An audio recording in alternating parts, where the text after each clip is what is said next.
नमस्कार, मी धन्यता सोनकांबळे. आपण पाहत आहात नागराज न्यूज.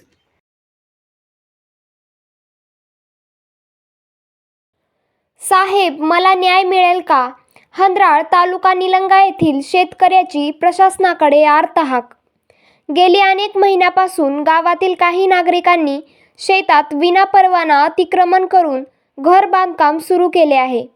याबाबत ग्रामपंचायत, पंचायत समिती, जिल्हा परिषद व जिल्हाधिकारी यांना अनेक वेळा निवेदन देऊन होत नाही काहीच फायदा.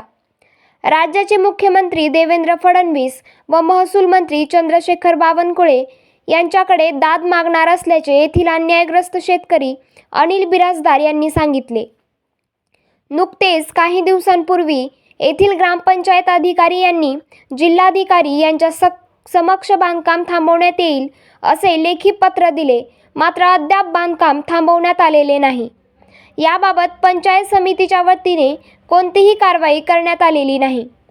एकीकडे अन्यायग्रस्त शेतकरी शासन दरबारी हेलपाटे मारून हैराण असताना अधिकारी मात्र मूग गिळून गप्प आहेत का, असा सवाल उपस्थित होत आहे. एकीकडे निलंगा येथे नव्याने रुजू झालेले कर्तव्यदक्ष म्हणून ओळख असलेले गटविकास अधिकारी सतीश पाटील हे कोणाचा जीव गेल्यावर या प्रकरणात लक्ष घालतील असा प्रश्न निर्माण झाला आहे. तर दुसरीकडे अनिल बिराजदार यांनी शेत मोजणीचे पैसे भरून मोजणी करण्याची मागणी संबंधित विभागाला केली. अधिकारी आले, शेत मात्र मोजून हद्द कायम करून देण्यात न आल्याने पुन्हा एकदा पाणी नेमकं कुठं मुरतंय हे येणारा काळच ठरवेल. लातूरच्या जिल्हाधिकारी यांच्या समोर लिहून दिलेल्या कागदाला तरी संबंधित अधिकारी जागतील की केवळ कागद हा कागदच राहील हे मात्र गुलदस्त्यात आहे.